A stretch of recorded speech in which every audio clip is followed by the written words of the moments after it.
आप हमारा फैसला करेंगे सर। आप नहीं, धक्के देके किसी ने निकाला। सर, हमारे जो थाने के एसएचओ साहब उन्होंने हमें बाहर निकाल धक्के दिया। किसी ने हमारे मारे? साथ जो थे उनको भी सर बहुत लड़ाई झगड़े करती है। आप बताओ ना, धक्के देके किसी ने जो निकाला? एसएचओ साहब थे वो हैं? एसएचओ साहब ने कर दिया सर, लड़ाई झगड़े करे सर, हमें बाहर निकाल दिया सर। हमारे साथ जो थे उनको भी सर बाहर और निकाल मोबाइल दिया बोर्ड सर। पर आप लगाते हो तक क्या मैं देता हूँ। सर आपने लड़ाई तो मैंने करी ना दूसरी सर। पार्टी भी बुला रखी है।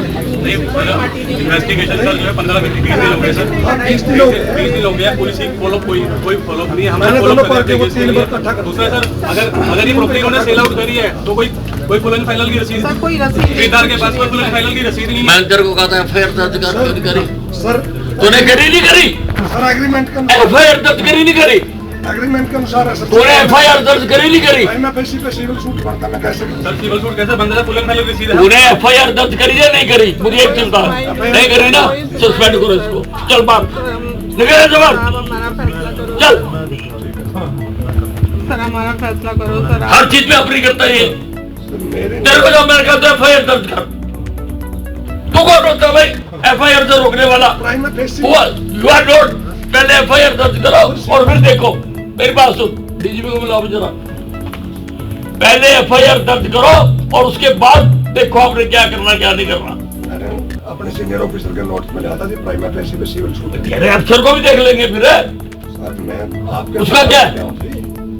तो मेरी भी तेरे लिए कानून अलग बनेगा। सर सिविल एग्रीमेंट कानून है, पहले कंप्लेंट की कंप्लेंट दर्ज करो, सिविल एग्रीमेंट के अनुसार पेमेंट उसके बाद लिख के दे दो सिविल का तो, और पहले दर्ज करो। तूने दर्ज करी या नहीं करी? सर एग्रीमेंट के अनुसार पेमेंट कर दिया जी 2023 की पेमेंट है। तूने एफआईआर दर्ज करी या नहीं करी? एफआईआर के लिए मैंने लिखा था जी और ये मेरी रिपोर्ट रही सर। हेलो डिप्टी साहब डिप्टी साहब से पूछिए सर। हेलो, हाँ जी, ये कपूर साहब ये एसएचओ हैं? अच्छा, वीसी चल रही है ना, एक वीसी यहाँ भी हो रही है। ये एसएचओ है, ये किसी की नहीं मानता और ये लोगों को करता है तंग, और आई एफ कोटे मंडल सस्पेंशन, इसके हाथ ऑर्डर चाहिए। मेरा क्या कसूर है जी? सर तो लग रहा कसूर है सर मेरा। ये सतीश कुमार है, सतीश कुमार है। मेरा एक बीइंग हाँ। है तो लग रहा कसूर है सर। यू हैव डिसोबेड, मैं किस चीज में disobeyed? you have disobeyed. I told you personally to register the FIR. Registered में I told you personally to register the FIR first. Sir prima facie You cannot refuse मैंने to lodge FIR. मैंने अपने higher authority को लिखा वो- ये सब दूसरी पार्टियों को ना करने के लिए तुम करते हो, दूसरी पार्टी कौन है सर जी? जिसको तू जगह जगह भेज रहा था। दूसरी पार्टी मैंने अरे तू भेज रहा था, तेरा नाम ले रहे वो। कौन जी? मैंने हरप्रीत एसआई से डील हुई है जी। मैंने अरे दूसरी पार्टी को तू भेज रहा जगह जगह। दूसरी पार्टी का मेरा क्या लिंक है सर? तेरा लिंक नहीं है तो तू क्यों भेज मेरा रहा? लिंक होना जी, मेरे को जो आप सजा दो वो दे दियो। मैंने जब यहाँ तेरे को कंप्लेंट दे दी, मैं ये कर- मेरी बात सुन। Sir right sir. सर कानून से मैंने जब तेरे को जी। कंप्लेंट दे दी यहाँ पे, और रात तक वो दर्ज होनी चाहिए सारी, जो भी मैं दूं। सर आप मैं दर्ज करने के बाद करो कार्रवाई। तू जज नहीं है, सर मैं फैसला करने के लिए कोर्ट है। सर मैंने अपने यू आर नॉट द जज, मैंने अपने हायर अथॉरिटी को इन्फॉर्म यू किया। आर नॉट द जज। सर मैंने अपने आप दर्ज करो इसको। हायर अथॉरिटी को इन्फॉर्म करा सर जी। क्या इन्फॉर्म करो तूने हायर अथॉरिटी को? पहले दर्ज करो फिर इन्फॉर्म करो। तुम मुझे कानून सिखाओगे? सर मैं आपको क्यों सिखाऊंगा? अरे मुझे सिखाओगे मैं कानून? आपको ग्रीवेंसेस कर रहा हूँ, मेरी ग्रीवेंसेस क्या तेरी ग्रीवेंसेस है? तेरी जमीन चलेगी कोई? मेरा एक एग्रीमेंट के अनुसार पेमेंट जारी है सर जी, सिविल मैटर बनता है सर जी। मैंने फिर भी लिखा सर जी, फिर भी मैं आपके कहने से नेगोशिएशन करा रहा हूँ सर। कंप्लेनेंट की कंप्लेंट दर्ज करो पहले। कंप्लेनेंट की करेंगे सर जी, आप ये मेरे कंप्लेनेंट है ना, सर ये रोड़ी है। मैंने फिर भी नेगोशिएशन कराई है सर आपके कहने के बावजूद, और ये नेगोशिएशन से फ्लाइट मोड पे फोन लगाया है। या तो ये नेम कर दिया मैं कर दूंगा, जो आप मेरे को सजा दोगे मैं ले लूंगा सर जी, अगर मैं झूठ बोलता हूँ जी। और रही दूसरी पार्टी की जी, अगर दूसरी पार्टी की 1% भी मेरी इन्वॉल्वमेंट मिल जाए, जो आप सजा दोगे मैं लेने के लिए तैयार हूँ सर। इतने अब तुम्हें समझ आ गई हुई है कि इस टेलीफोन से बात कर रही है, किन से जी? तुम्हें पता नहीं बात। सर और छोड़ दो उस बात को, मुझे सिर्फ एक बात का जवाब चाहिए। जी सर। मैंने आपको कंप्लेंट दी और आपको कहा इसका एफआईआर दर्ज कर दो, आपने एफआईआर दर्ज नहीं करी। You are disobeying me sir ये लिखे बस। हरियाणा के कैबिनेट मंत्री अनिल विज अंबाला कैंट के लोगों के लिए हर सोमवार जनता कैंप लगा लोगों की शिकायतें सुनते हैं। आज भी विज का जनता दरबार लगा, जहां विज ने कड़क अंदाज अपनाते हुए अंबाला कैंट सदर थाना प्रभारी सतीश कुमार पर कार्रवाई करते हुए सस्पेंड कर दिया। इस दौरान अनिल विज खासे नाराज दिखाई दिए। दरअसल अनिल विज ने एसएचओ को कार्रवाई के आदेश दिए थे, लेकिन उन्होंने टालमटोल किया। मामला विज के दरबार में दोबारा आया तो विज ने तुरंत कार्रवाई करते हुए एसएचओ को सस्पेंड करने के आदेश दिए। विज ने साफ कहा, जो काम नहीं करेगा उनके ऊपर कार्रवाई होगी। एक बार जो है वो फिर लगा है, आज भी एक एसएचओ को सस्पेंड किया। किस तरीके की शिकायतें आ रही? काम ना करने वाले लोगों को बर्दाश्त नहीं किया जाएगा, तो इसलिए उनके खिलाफ कार्रवाई तो होगी, जरूर होगी। सर पहले भी जो है वार्निंग दे चुके थे किसी मामले को लेकर।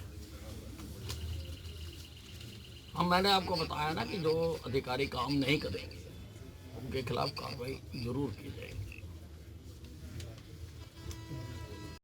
इस दौरान पूर्व विधानसभा स्पीकर ज्ञानचंद गुप्ता भी मौजूद रहे, जिन्होंने विज का लाइव एक्शन देखा। उन्होंने विज के अंदाज और कार्यशैली की तारीफ की और कहा, विज के जनता दरबार में काम होता है और एक्शन देखने को मिलता है। देखिए, आज एक विशेष जिम्मेवारी मुझे संगठन के नाते अंबाला सिटी और अंबाला कैंट की जो आगामी कार्यक्रमों को लेकर के मिली थी, उसी दृष्टि से मैं विज साहब के पास वो कार्यक्रमों के बारे में उनसे जानकारी देने के लिए, और वो कार्यक्रम वो ऑलरेडी कर रहे हैं, उन्होंने कर चुके हैं जिन कार्यक्रमों की मैंने बात की है, और बाकी तो एक कर्टसी और जनता दरबार उनका देखने के लिए कि जनता दरबार किस प्रकार से वो लगाते हैं और जनता जिससे खुश होकर के जाती है, तो मैं इसलिए मैंने कहा दर्शन भी हो जाएं और थोड़ा सा काम भी हो जाए। कार्यशैली विज साहब की काफ़ी फेमस रहती है, देखिए हाँ जी, कार्यशैली विज साहब की काफ़ी फेमस, बहुत फेमस है, बहुत बढ़िया है, एक्शन ओरिएंटेड है।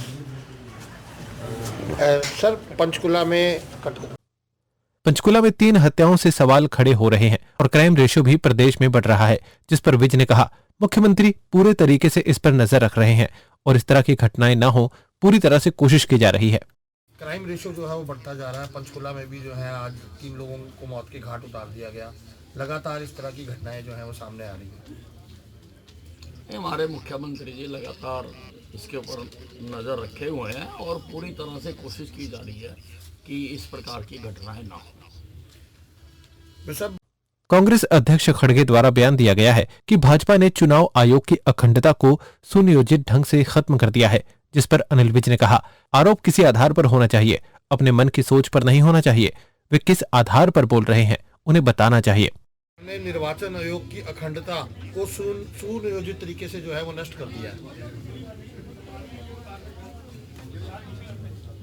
आरोप किसी आधार पर होना चाहिए, अपने मन की सोच पर नहीं होना चाहिए। खड़गे जी जब भी बोलते हैं तो आधार तो बताते नहीं कि कैसे खत्म कर दिया। नरेंद्र मोदी जी ने कैसे चुनाव आयोग को खत्म कर दिया, ये भी तो वो बताएं। सब केजरीवाल जो है आरोप लगा रहे हैं कि भाजपा जो है वो पूर्वांचलियों की तुलना बांग्लादेशियों से कर रही है। देखिए, दिल्ली में आजकल झूठ बोलने की रेस लग रही है। अब उसमें केजरीवाल जी चाहते हैं मैं आगे निकल जाऊं और आतिशी चाहती है कि मैं आगे निकल जाऊं, तो दोनों तरह तरह की बातें कह के लोगों को गुमराह कर रहे हैं। अरविंद केजरीवाल ने आरोप लगाया है कि भाजपा पूर्वांचलियों की तुलना बांग्लादेशियों से कर रही है, जिस पर कैबिनेट मंत्री अनिल विज ने जवाब देते हुए कहा, दिल्ली में आजकल झूठ बोलने की रेस लग रही है, जिसमें केजरीवाल चाहते हैं कि वे आगे निकल जाएं, आतिशी चाहती हैं वे आगे निकल जाएं, इसलिए वो तरह तरह की बातें कर लोगों को गुमराह कर रहे हैं। और आरोप लगा रहे हैं किसान की सरकार जो है वो पूरी तरह से नजरअंदाज कर रही है। हाँ, पंजाब में आम आदमी पार्टी की सरकार है और उनको माननीय उच्चतम न्यायालय ने भी कहा है और बतौर सरकार भी उनका फर्ज बनता है कि वो जाकर देखें कि वहाँ पर स्थिति ज़्यादा खराब ना हो और डल्लेवाल को जो स्वास्थ्य संबंधी सेवाएं दी जानी चाहिए वो दी जानी चाहिए और उनको नज़र रखनी चाहिए कि हालात ज़्यादा ख़राब ना हो। सर सरबत सिंह बंदेर ने कहा कि बीजेपी के जो नेता हैं वो सेंटर से बात करें और ये आंदोलन सिर्फ पंजाब का नहीं पूरे देश का है, पूरे देश के किसानों की मांग है। हाँ, तो उसके लिए सुप्रीम कोर्ट सुन रहा है ना सारी बात को, सुप्रीम कोर्ट सारी बात को सुन रहा है, पर जहाँ तक लॉ एंड ऑर्डर की बात है वो तो वहाँ की स्टेट के तहसील है। किसान नेता डल्लेवाल आमरण अनशन पर हैं और उनकी तबीयत बिगड़ रही है। इस पर किसान नेता लगातार चेता रहे हैं, जिस पर अनिल विज ने कहा मामला पंजाब का है, उन्हें इस बात का ख्याल रखना चाहिए और किसानों से बात करनी चाहिए।